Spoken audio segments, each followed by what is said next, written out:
Welcome to In My Feelings, a safe space to talk all things NBA. I'm your host, Big Waz. Let's go.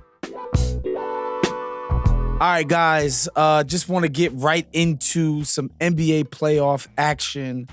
Luka Doncic won his very first ever playoff game as a member of the Los Angeles Lakers, and something kind of struck me watching the game. And I do want to give a big shout out to the boss man Bill Simmons for being like the first to point this out. But like watching the game 2 that is against the Minnesota Timberwolves, it like started hitting me a little bit that it feels like something special is developing between not just Luka, but Luka and the Los Angeles Lakers and their fans, but Luka and sort of the basketball viewing public. I just think his star quotient has jumped up just kind of exponentially from being unceremoniously dumped by the Dallas Mavericks and Nico Harrison specifically.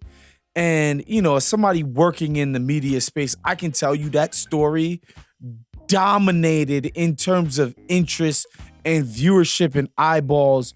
It resonated with people more than pretty much anything that's happened this season. Yo, anything I can remember happening since I've started working at The Ringer, NBA-wise. Like, this story just felt like it kind of crossed over into a mainstream normie kind of way. I mean, when I say normie, I mean people who don't have League Pass subscriptions, right? Like people who aren't living and dying with their team every single night. You know, like I have Knick fan friends who like, they purchased the MSG app once it left their cable bundle because they can't miss the Knicks. I'm talking about people outside of that bubble. The Luka deal resonated with so many people and just put him on the tip of so many people's tongues. And I think it's because just the story is really compelling. It's like, wait a minute, there's this kid who's an all-star who seems to be some kind of wonderkind, and his team unceremoniously dumps up and tells him it's because he's a fat, lazy slob. And now he's in, you know, pretty much either the biggest or the second biggest media market in America. And he's starting this new chapter, and it's like, it's kind of crazy and really compelling. And I think there's something to the idea that Laker fans couldn't completely wrap their arms around LeBron. It was just awkward because the guy spent the freaking decade being Kobe Bryant's direct rival, direct competitor. Him and Kobe, I think, had like a lot of stuff they were competitive about. I think there was like a lot of Nike stuff where like they're both Nike clients and there's like a kind of factional element to that. And so all of this stuff kind of complicated LeBron showing up in his mid-30s, having this deep history with the franchise's, you know, one of the franchise's biggest figures, and him just popping up in LA and Laker fans having to awkwardly embrace him, whereas this Luka thing just doesn't have any of that baggage. And he's not in his mid-30s. He comes to the team at 25, just turned 26. And so he's able to write his Laker chapter in a way that's so much less complicated. And I think the nature of Luka's game too, where like every night he's making these impossible plays, these impossible shots that get the crowd going. And you can kind of just feel the energy, man. And, you know, I don't know that I believe that the Lakers are destined for some incredible postseason success this year. I think even at the time of the trade, everybody who was sober about it could recognize that like, this roster's like kind of imbalanced. They have issues at the forward and big at the center position specifically. Like it's just not a well-rounded roster. It's certainly not as well-rounded as the Dallas team that went to the finals last year, that we saw Luka take to the finals. I think over the course of Luka playing with the Lakers, people have kind of talked themselves into like, hey man, this thing is already kind of working pretty nicely. JJ seems to have a good grasp on what he's doing tactically, and maybe this thing could work. You know, I don't ultimately think the Lakers are gonna end up like going to the conference finals and pushing some team like OKC 7 games, right?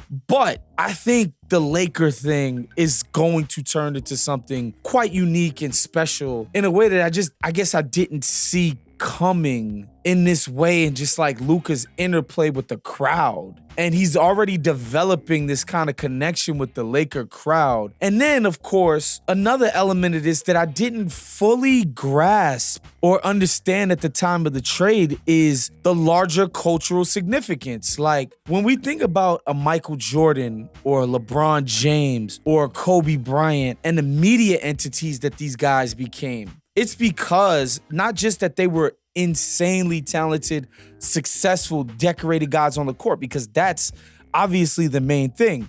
But, you know, in Jordan's case, it's Hanes, it's Gatorade, it's Nike, it's Wheaties, on top of the NBA media apparatus exalting this guy. Same with Kobe, same with LeBron and the various brand entities.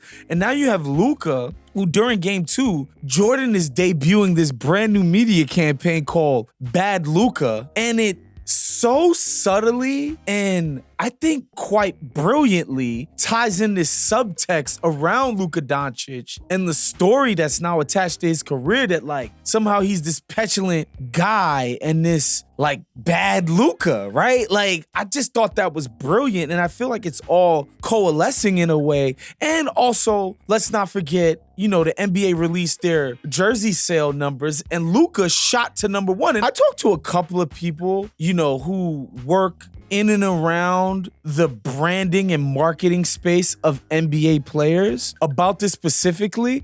And I was like, I mean, well, the guy changed teams. Like, is that such a big deal? It's like, no, dude. Like, Luka was never anywhere near the top of jersey sales. And Dallas isn't some tiny little market. Dallas isn't OKC or Memphis. And the fact that Luka's now number 1 in jersey sales, like, it's a big deal. This is just a new era.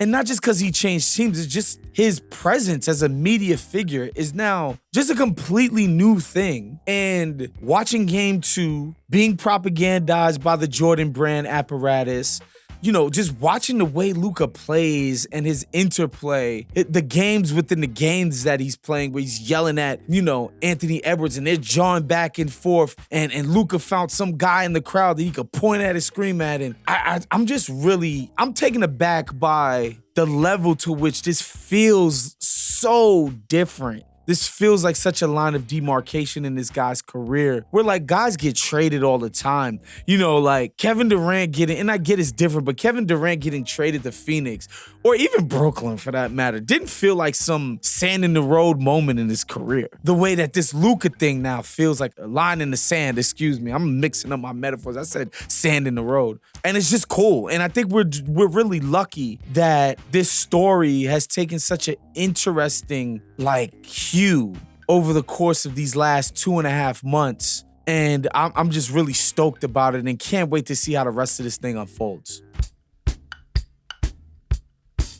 All right, guys, that was our show for this week. Make sure you subscribe to the Ringers NBA YouTube page. Make sure you hit that notification bell so that you're notified every single week when we drop In My Feelings, man. That'll get in your inbox. And make sure you like this video. Share it, man. Let the people know how much you love what we do up here. We'll see you guys next time. Peace.